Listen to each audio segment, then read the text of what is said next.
The feminist movement started as a response to domination and sidelining of the female gender.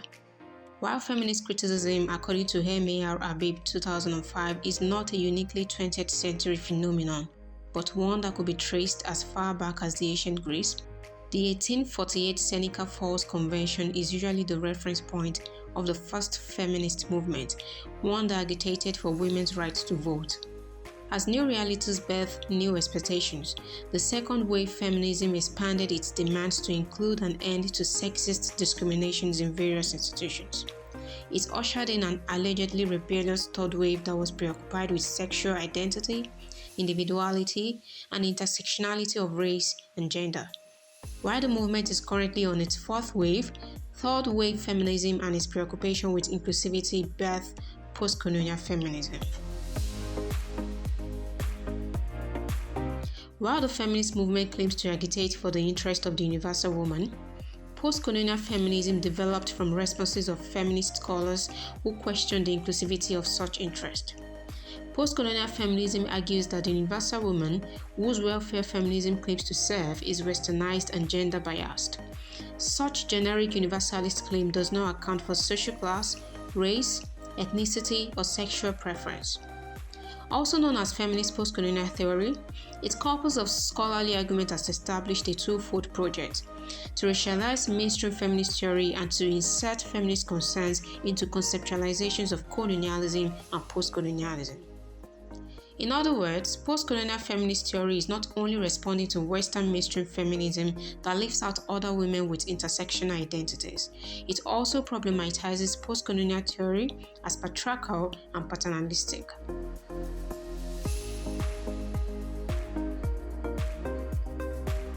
Postcolonial feminism emerged with intersectional identity concerns that the first two waves of mainstream feminism did not account for.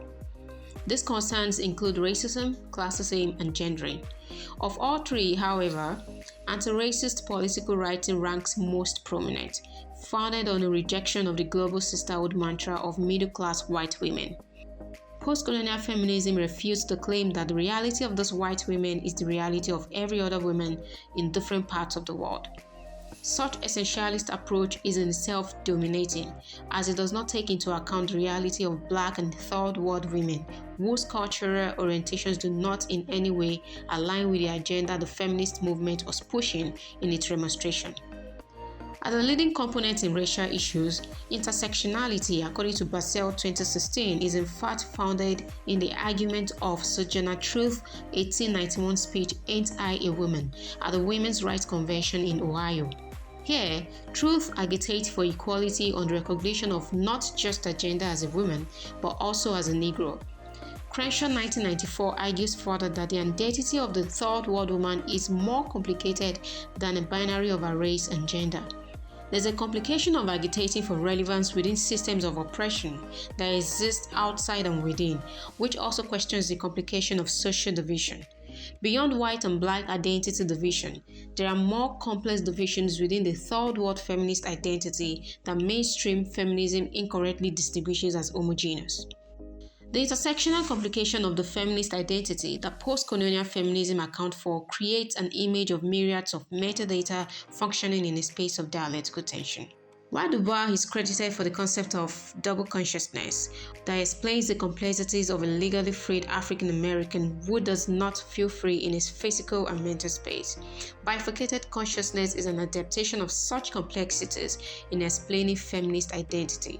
Smith, 1987, uses the concept of bifurcated consciousness to account for the place of self-actualization in the double identity of the woman as a homemaker, which means a wife and a mother, and one who pursues career gratification. She argues that these two worlds cannot coexist. Postcolonial feminism, however, condemns Smith's restrictive analysis that does not include other levels of identity that create frictions in their bid to coexist in forming a singular feminine identity. On gendering, the theory revolts against the cultural construction of masculinity and femininity. French feminist phenomenologist Simone de Beauvoir argues in The Second Sex, published in 1988, that one is not born but becomes a woman. In other words, the gendering of the woman is not only biologically defined, but has come to be as a result of social constructions that include repetitive daily postures, practices, styles, and even costumes. Unlike most canonical theories, postcolonial feminist theory did not emerge from intentional theorizing activities. It is a stream of thought that developed from various reactionary works of notable women of color who felt the mainstream westernized feminist movement did not cater for their intersectional complexities. Starting with the pioneer writings that emphasized these lapses, Audre Lorde's The Master's Tools Will Never Dismantle the Master's House, published in 1984, ranks top. Delivered at Second Sex Conference in New York on September 29, 1979, Lorde's speech is a provocative response on difference of race, sexuality, class, and age. She argues that any feminist discussion that does not put these differences into consideration is faulty. She condemns the white hegemonic nature of the feminist conference that creates a structure of the acceptable women and shuts out the other, arguing that the input of poor women, black and third world women, and lesbians are as well sacrosanct on such issues as existentialism, the erotic, women's culture and silence, developing feminist theory, or heterosexuality and power. On racism, Lorde raises the question of the existence of enslaving hearts on the part of white women, who are the mistresses of black women who keep their houses clean while they go out and clamor for feminist emancipation. Such hypocrisy, according to Lorde, shatters whatever purpose the feminist movement is built on. Another prominent proponent of postcolonial feminism is Chandratapati Mohanty. In her essay, Under Western Eyes, Feminist Scholarship and Colonial Discourses, published in 1984, she develops various ways the term colonization is being used, almost in a complicated way. She accounts for a colonialist orientation of a patriarchal system against women, one of systemic domination, but also a colonialist art of structural domination and a suppression of the heterogeneity of femininity by privileged white women and the universal feminist movement. She condemns the erroneous classification of the Western and the other. The latter has a monolithic term that refers to non-Western category. In addition, the hegemonic feminist movement also addresses issues they claim affect all women using Western theories and practice. Hence, it is wrong for Western feminism to conclude that because a third world woman experiences certain situations in a particular way, then that is how every woman in that category experiences it. Initially presented as Power and Desire in the summer of 1983, Gayatri Chakravorty Spivak's remarkable article Can the Subaltern Speak, 1988, is another contribution to the theory. First, she engages Indian colonial historiography and critically examines the positions of Marx, Foucault, Deleuze, and Derrida, and how Western writers write about non-Western people for a Western audience as though they had the full cultural context of such non-Western realities. Spivak questions the validity of such Western judgment of non-Western practices, such as the Indian static practice of widow suicide, that are communicated using homogeneous essentializing language. While the identity of the subaltern group is actually embedded in their difference within the Western homogeneous conceptualization of identity or reality, the results of such studies are questionable. In a similar vein, Spivak highlights the situation of the subaltern female, whose reality is also engaged from such universal perspective in the feminist movement.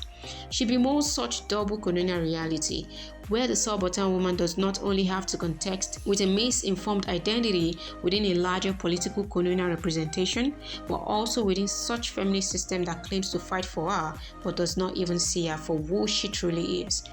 Bell Hooks' Oppositional Gaze Black Female Spectators, published in 1992, engages the subject of cinematic racism and its violent erasure of black womanhood. She situates Foucault's concept of power and its dominating effect in the representation of the black woman in mainstream cinema, a field that has thereafter birthed feminist film theory. Invoking the act of staring, she explains the problematization of such motion pictures by black women, who either do not see themselves represented at all or are represented wrongly. She establishes a difference between watching for pleasure and staring to problematize. Hooks theorizes a double level of oppression in this chapter. One of such is the black woman against the patriarchal filmmaking industry, where men such as Spike Lee are the ones who choose what stories or characters are screen-worthy. Hooks cites an example of American film director, writer, and producer Julie Dash, who claimed that beyond watching for pleasure, she was a critical spectator, an art that influenced her to deconstruct such faulty representations by making her own movies. The other level of oppression are white women cast in those movies who portray universalist identity of every woman, the presence of white womanhood that represents the black female body. On another hand, Hooks, in Sisterhood is Still Powerful, published in 2000, in what she claims is a simplistic way of talking about feminism to those who do not have a concise idea of what it is, argues that the feminist struggle against the dominating patriarchal system can only be successful with solidarity. This solidarity, founded on the concept of sisterhood, requires all women to break free from classism and racism.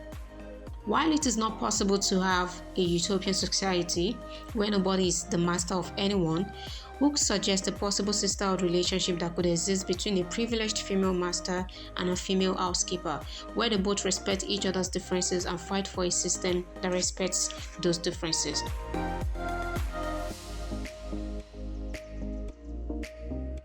Postcolonial feminist theory in rhetoric and writing studies is used as a form of critical imagination, strategic contemplation, and social circulation as the three phases of scholarly engagement towards an end that helps create a more inclusive social relationship, where every woman is seen and heard irrespective of their differences. Some of the scholars who have used this theory for such purposes include Marcus Bay, Catherine Beyer, Bell Hooks, and Susan Z. Jarrett, among so many others. In an introduction to OOF, published in 2016, Beyer introduces us to object-oriented feminism as an offshoot, or more appropriately, a fault-finding response to object-oriented ontology, OOO. While OOO as a thing-centered non-anthropocentrism theory does not treat humans as privileged subjects, but as part of the objects that humans think they are in charge of, OOF meditates on this object-oriented approach from a historical standpoint that involves women, including women of color and women who are poor. With the branding of women as objects, Beyer argues from the standpoint of ontic structural realism, which portrays that the interpretations we give to objects, gendering for example, are not intrinsic but rather relational. As John Dewey in 1938 and Eric Giroux in 1988, Hooks in Teaching to Transgress, published in 1994, advocates for teaching practices that are cognizant of social realities, one that does not strive just for knowledge in books, but knowledge about how to live in the world. She argues that women's studies as a discipline usually provides a space for students, most of whom are female, to bear their differential realities. It lends itself to education as a practice of freedom. She argues further that in order to achieve a pedagogy that is inclusive, new theories might have to emerge. In the last chapter of the book, Holding My Sisters and Feminist Solidarity, Hooks recalls the place of racism as a disruptive tool in feminist solidarity, citing an example of how even the poorest of white women always find ways to subdue a black woman. She argues that while the struggle of the white woman is against sexist white male dominance, she in turn becomes a second level of domination for the black woman, who aside struggling against a sexist black male counterpart, also struggles against classist and racial domination from white male and female. As a result, Hooks notes that there is a lingering enmity between black and white women that is historically rooted. Hopeful for a unified feminist movement that recognizes the plight of every woman, she notes, however, that more white feminist scholars are writing about the struggles of black women, yet black women do not feel they are getting their facts right. She therefore challenges black female scholars to do the work themselves if they feel they are not being accurately represented by their scholarly counterpart. She rounds off with an argument that indicates that everyone needs to do the work required for the solidarity that the feminist movement lacks. Jarrett, in Beside Ourselves, Rhetoric and Representation in Postcolonial Feminist Writing, published in 1998, addresses the problem of speaking for others. Citing Spivak's Can the Assault Button Speak extensively, Jarrett examines the role of metaphor and metonymy as rhetorical tools in establishing the appropriate representation of other people's realities in what she terms metaphoric style of representation, and metonymic operation as a form of rhetorical substitution. Metaphoric representation, Jarrett observes, is when an individual decides to stand in or speak for a group of people because they believe they understand such a group's reality. An example of people guilty of such are first-world intellectuals and diasporic postcolonial academics. This reinforces Hooks' argument on how white feminist scholars often theorize about how the challenges of women of color have been solved, while the latter constantly negate such conclusions. Judging from the works that have been reviewed so far, it is noteworthy that postcolonial feminist scholars do not usually actually set out to state that they are using the theory. Rather, the content of their arguments are frequently hinged on questions the theory continually problematizes or intends to respond to. These dialectics develop from scholarly engagement that identify a problem within existing social realities, meditate on it, and profile solutions. Also, most of these postcolonial feminist responses are usually reactions to lapses in other theories or practices, especially as it concerns feminine intersectionality. Coming from a literary background, both as a student and a teacher, I have had the opportunity to engage with the reality of the modern Nigerian woman as well as women in other parts of the African continent and the world at large through literary texts of prominent feminist writers. My undergraduate thesis examined identity issues from a psychological standpoint using Abraham Maslow's theory of needs. I continued on that identity trail in my master's dissertation using Freudian psychoanalysis and Tachfeld's social identity theory that established the identity torso for the neo-colonial Nigerian woman as both socially and psychologically defined. While feminist rhetoric is one of the fields in rhetoric and writing studies, I am interested in a more specific ethnocultural study that inquires into these realities. This theory profile has afforded me more insight into numerous ways Nigerian feminine issues could be examined, and the possibility of creating concepts or sub-theories that address specific identity issues, especially on ethnocultural conceptualization of gender, classism, maternity, and sexuality, as well as recurrent diasporic racial realities. It has also taught me the sensitivity of using a self-reflective approach to mirror other diverse realities. Hence, to achieve productive research works and effective use of postcolonial feminist theory, subjects of research should be as distinctive as possible, just as objective results cannot be achieved by theorizing from afar. Thank you for watching.